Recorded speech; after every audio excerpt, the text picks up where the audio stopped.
Well, did some work. I took this nut off. Let me see if I can see it on behind the camera. It's got a little.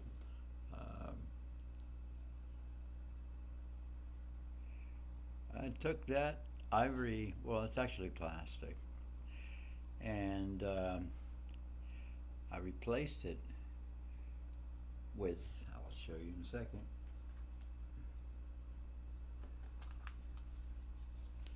With this black tusk. It's an embedded graphite, very strong, very hard, almost like a metallic material, but it's embedded with graphite and self-lubricant. And so it says permanently lubricated nuts and saddles, increases harmonic content and richness, increases tuning stability, which Cristina does need, and it's called Black Tusk. Play with attitude, it says. So that's it. I put that on. It says we'll change the way you play. Grav Tech. So Grav Tech is graphite, short for graphite. Gravtech.com. Play with attitude. And it tells you some other things about it, how to set it in. And I didn't really follow the instructions. I might have read it at one time, but it seemed obvious what I had to do. I took my time. I had to file down both sides of the graphite because it was a little bit large. Oops. Let's see. All right, I could put it there. So, and then I also filed the sides and bottom with a flat file I have. Very small, fine file.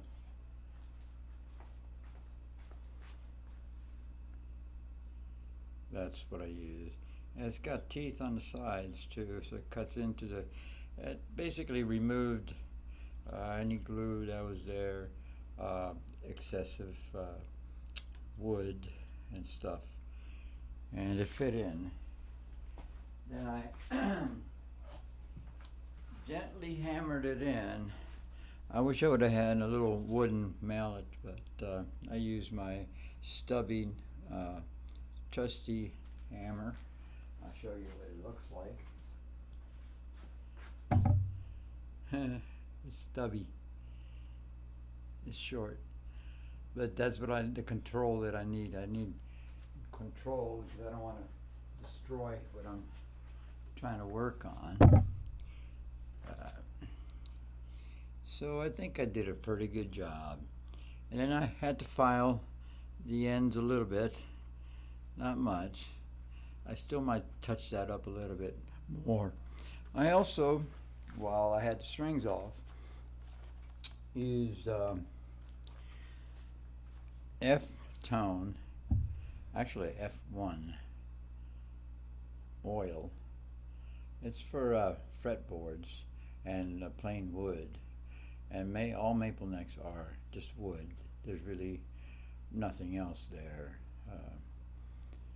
And it cleans, conditions, basically protects.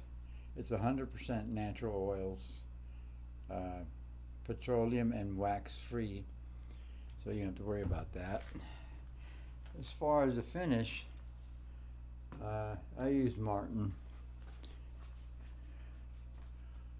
The Martin polish and cleaner, and I did the body. Cleans, restores, and polishes the finishes of fine wood musical instruments. And they have a picture of a acoustic guitar, but I use it in my electric. All right. So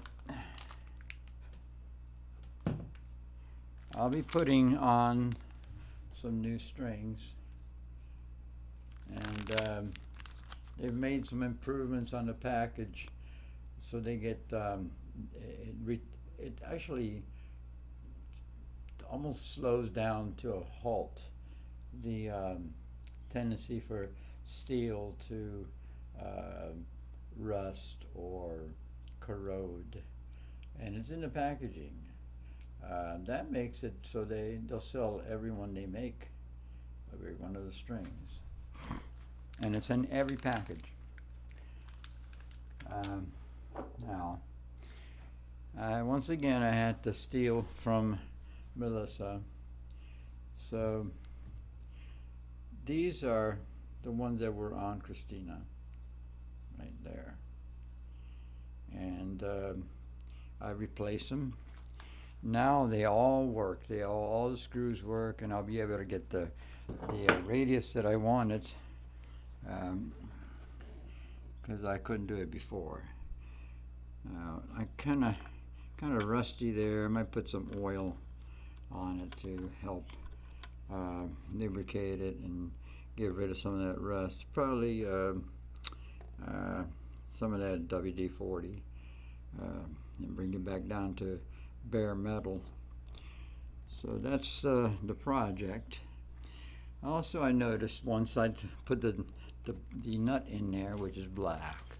Now I have products from that same company, the string trees, those there, and the nut.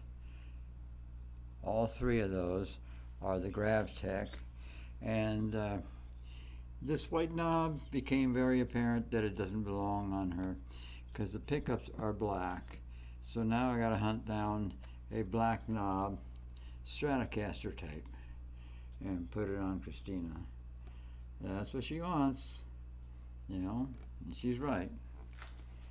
What else?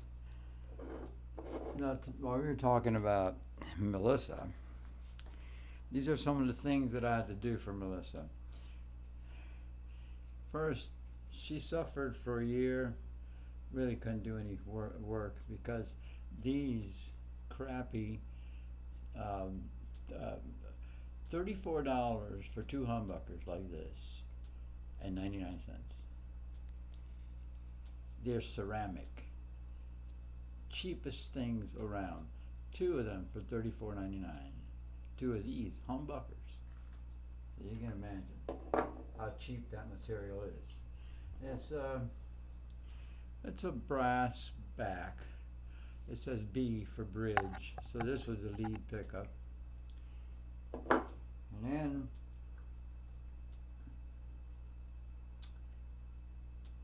this is the Chinese one that I had on when I put the Seymour Duncan on, and I needed a lead pickup. It's actually quite nice and it chirps really well.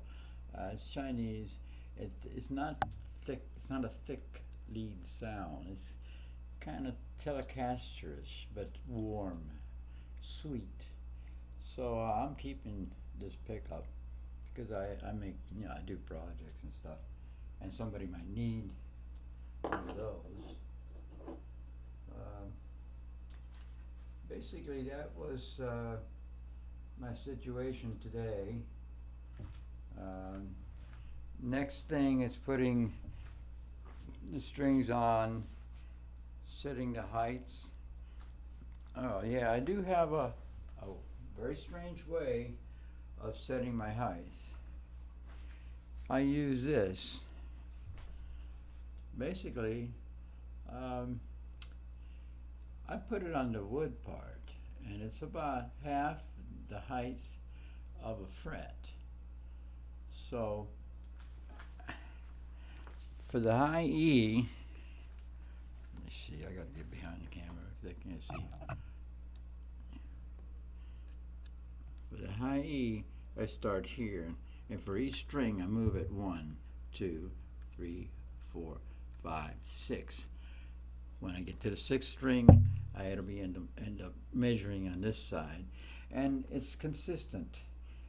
Every guitar should get this.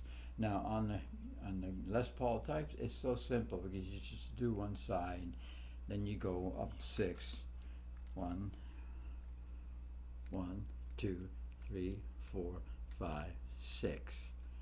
2, 3, 4, 5, 6, and that's where you do the other part of the bridge on the sixth string, the wound string. And that's my secret to maintaining a consistent, basically radius, because the wood itself is what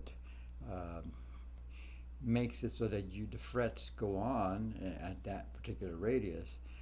So it's very consistent, and I happened onto that by chance. I set it up one time with that. I said I need something on this guitar because I don't want it to be erratic. One week it's a certain height of strings, and the next week I've done something and moved the saddles, and I like to be very consistent about my action, and that gives you a guaranteed jazz rock action. That's a secret now. Nobody else will tell you this probably. I don't know of anybody that uses that kind of method, but I chance on it, and since I'm observative, I observe that it is that way. That basically the frets are half of this, and this is half more, so that's where the string should be, at that height. So that's pretty low action. Some speed guitar players may go lower than that, but this is quite good for me. What else? The rest is like string winders, stuff like that. Not too much difference. Everybody can get string winders, and mine just happens to be black. I guess I can show this. I use these cloths. I use it to clean the fretboard. This is my little kit. It has a string winder on it, which I'll be using, and various tools that I use, and that neat little plier that I bought a trailer for $500, and these were in it, and I said, wow, I could use those. I've used it over and over again for different reasons, including twisting wires to make them tight instead of frayed wires. I don't like them. So that's some of the things that I do.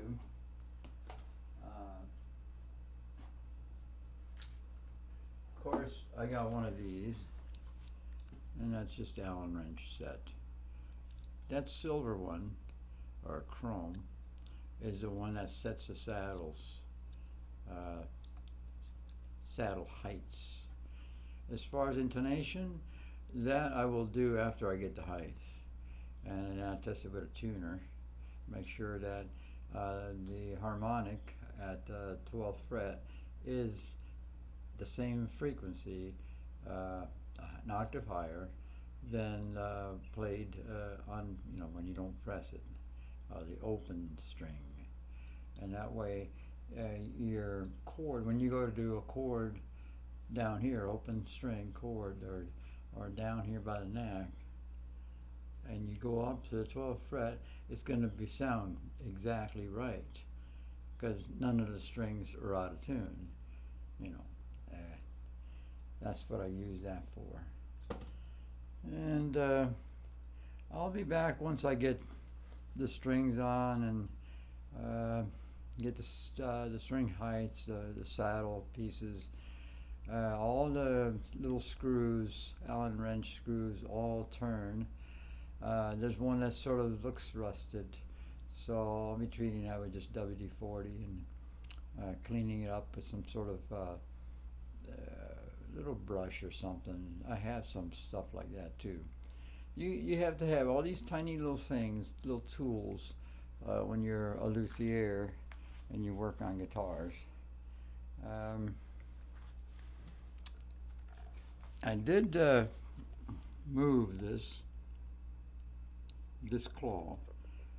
I moved it a 32nd of an inch this way because it was really stiff, and it's passed the test.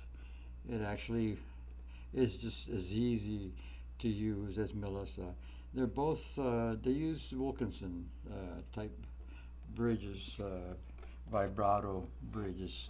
This whole setup, so they're identical, and that's quite good. That's nice of them. The two sisters, actually it's three sisters, but the other one's a PRS.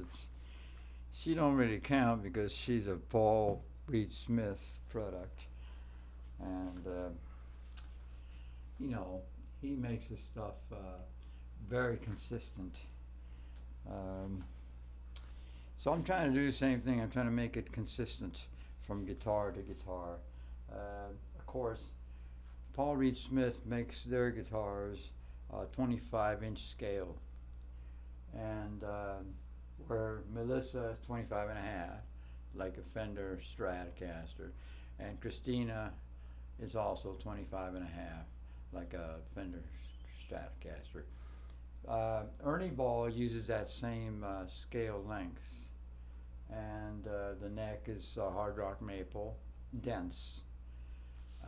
That's why it packs a wall up, and Stevie Ray Vaughan's got that thick sound everybody recognizes because of that material. And the neck does make a difference on electric guitars, probably on acoustics too. Christina though has got the flame maple neck. It's definitely quite different, and it's spankier. So she's got the super strat sound, and where Melisa is more like thick sounding, full bodied, but she also has the a membrane that vibrates. It's 1/4 inch top. I've probably done this before, but just do it one more time. Because I read up, I was reading about Charvel and Carbon.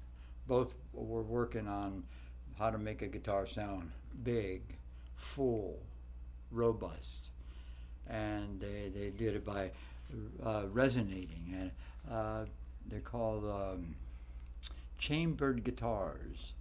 However, they put a backing on it so you don't see the chambers. I didn't care about that. I don't have the tools to make a back, you know, so I just let it be what it is. But the holes basically allow that membrane, which is, this is a 1/4 inch, that binding. That's what gave me the idea. I said, whoa, I could do that. It took me 3.5 weeks, and I got it done. It's an Ernie Ball. It said Ernie Ball right on the headstock. Of course, after all that customization and tongue oiling it and all that, I just went down to a point where I can put my emblem, and I did that instead. She went through a lot of changes. She's had more different pickups than any other guitar I own. So now she's got that. Oh, one neat thing about this pickup, the write-up on it is that it's a 4-core humbucker. And after studying up on what a core is basically some sort of material like a magnet, right? And with winding around it. So it is 4-core. 1, 2, 3, 4. However, it takes 2 of these to equal one of these. So a regular humbucker has these, that big, but these are small, tiny.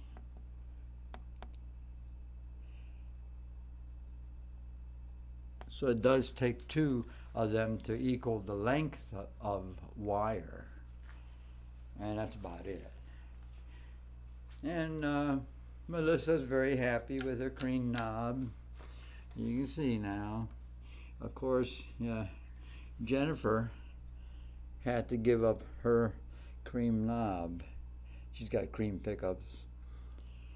So I ordered 2 more cream knobs, one for Jennifer and the Les Paul type, and one for Melissa. And they are the Les Paul type, so guaranteed. The Marshall makes them. The Marshall makes a lot of replacement parts. I didn't realize that, but after looking into it, they do. And that's the latest report on Melissa and Cristina. And they're always competing with each other. They're both 25.5-inch scale. They're both set. I try to set them. Actually, Cristina couldn't be set to jazz rock. She had some frozen saddle screws. They were rusted, corroded, and would not move. And one broke. Where you turn it, the Allen wrench little top of them. It actually broke in half and created a real sharp metal knife. She came to me with 44 blades. 22 times 2 is 44. So both sides of the neck, both sides were just simply cut by a machine, just a fret cutter, and slapped on, just cut the width of the neck, and then put in the cart. Put on the cart to go to Guitar Center. And I said, wow, that's a nice neck on that guitar over there. It had 6 in line also. It no longer has that because I can't stand them. Fender can keep that. But at any rate, so I said, why is it $99? What's wrong with it? So, it's going to take a lot of work with that one. So I did the work, and I got it for $99. As far as Melissa, I said Ernie Ball, and I had played an Ernie Ball. Of course, I played a $1,200 Ernie Ball, but I fell in love with the way it was set up, and just in a loud guitar. Now Melissa had some problems because it wouldn't resonate. I had to make her a chambered guitar because it's nothing resonating like Elder, Stevie Ray Vaughan, or mahogany, or any of those type of materials for the body I'm talking about. It was poplar, and in China they don't even test them for resonance. The poplar, you take the slab of it, a slab that they make the bodies out of, and you hit it a certain way with a certain material like hard rubber, and it should resonate. If it don't have the right tone, in the United States we discard it, use it for something else, but not for a guitar. And that's what happened to Melissa. She was made in China, the other side of the world. Anyway, so God bless everyone.